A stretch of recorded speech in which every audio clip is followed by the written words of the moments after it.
Hello friends, എല്ലാവരും സുഖമായിട്ടിരിക്കുന്നു എന്ന് വിശ്വസിക്കുന്നു. ഞാനുണ്ടല്ലോ യൂട്യൂബിൽ വീഡിയോസ് ഇടാൻ തുടങ്ങിയ ശേഷം ഓരോ പരീക്ഷണങ്ങളാട്ടോ. അപ്പോൾ എൻ്റെ മക്കൾ എന്നോട് ചോദിക്കുന്നു, അമ്മയുടെ പരീക്ഷണം നിർത്താറായില്ലേന്ന്. അപ്പോൾ അങ്ങനെയാണെങ്കിൽ അങ്ങനെ വിട്ടുകൊടുക്കാൻ പറ്റുമോ നമുക്ക്? അങ്ങനെ പരീക്ഷിച്ചോ വിജയിച്ച ഒരു റെസിപ്പിയാണ് ഇന്ന്. ഈ റെസിപ്പീൻ്റെ പേരറിയുന്നവർ കമൻറ്റ് ചെയ്യണേ. മുട്ട ഒരു ബൗളിലേക്ക് പൊട്ടിച്ചു വയ്ക്കാം. എന്നിട്ട് അതിലേക്ക് ഒരു 1/4 കപ്പ് മുതൽ 1/2 കപ്പ് വരെ പഞ്ചസാര ഇട്ട് കൊടുക്കാം. എന്നിട്ട് നന്നായിട്ട് ബീറ്റ് ചെയ്തെടുക്കാം. വിസ്കും കൊണ്ട് ബീറ്റ് ചെയ്താൽ മതി കേട്ടോ. ഇതിലേക്ക് നമുക്ക് 1 കപ്പ് മൈദ ഇട്ട് കൊടുക്കാം. 1 കപ്പ് മൈദ ഇട്ട് കൊടുത്തിട്ടുണ്ട്.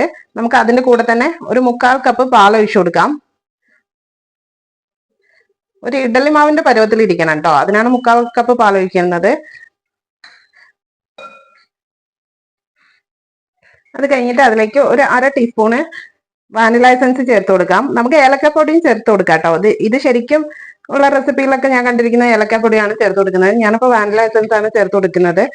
അപ്പോൾ അതും കൂടെ ചേർത്ത് നന്നായി മിക്സ് ചെയ്യാം. പിന്നെ ബണ്ണാണല്ലോ ഇത്, അപ്പോൾ ഒരു ബണ്ണിന്റെ ടേസ്റ്റ് വേണ്ടേ. അപ്പോൾ ഫെർമെന്റ് ആവാൻ വേണ്ടിയിട്ട് നമുക്ക് ഒരു 1/2 ടീസ്പൂണ് ഈസ്റ്റും കൂടെ ചേർത്ത് കൊടുത്ത് മിക്സ് ചെയ്യാം. ഇത് ഇൻസ്റ്റന്റ് ഈസ്റ്റ് ആയതുകൊണ്ടാട്ടോ ഞാൻ ഡയറക്റ്റ് ചേർത്ത് കൊടുത്തത്. അല്ലെങ്കിൽ നിങ്ങൾക്ക് ഇത് പുളിക്കാൻ വെച്ചിട്ട് ഒരു 10 മിനിറ്റ് ഈ വാം വാട്ടറിൽ വെച്ചിട്ട് ചേർത്ത് കൊടുത്താലും മതി, കുഴപ്പമില്ല. ഞാനിപ്പോ ഡയറക്റ്റ് ചേർത്ത് കൊടുത്തിരിക്കുകയാണ്. നമുക്ക് എല്ലാം മിക്സ് ആയിട്ടുണ്ട്. നമ്മൾ അത് ഫെർമെന്റ് ആകാൻ വെക്കാം. ഒരു മണിക്കൂറൊക്കെ മതി കേട്ടോ. തണുപ്പൊന്നും ഇല്ലെങ്കിൽ 1 മണിക്കൂർ 1.5 മണിക്കൂർ കൊണ്ട് തന്നെ ഫെർമെന്റ് ആയി കിട്ടും. ഇങ്ങനെയാണ് ബാറ്ററിന്റെ കൺസിസ്റ്റൻസി ഉള്ളത്.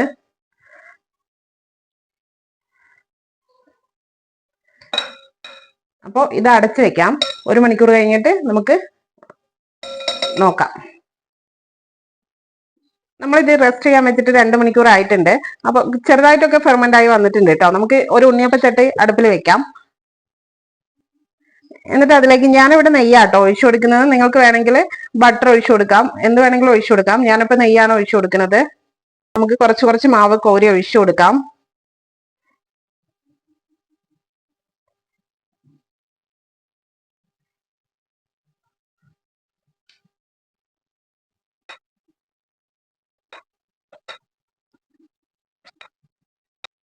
എന്നിട്ട് ഇതിന്റെ സെന്ററിലേക്ക് ആവശ്യമുണ്ടെങ്കിൽ മാത്രം ചോക്കോ ചിപ്സ് ഇട്ട് കൊടുക്കാം.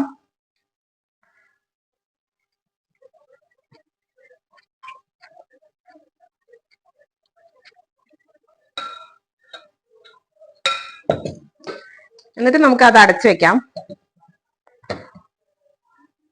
ഒരു 5 മിനിറ്റ് അടച്ചു വെച്ച് വേവിക്കാം.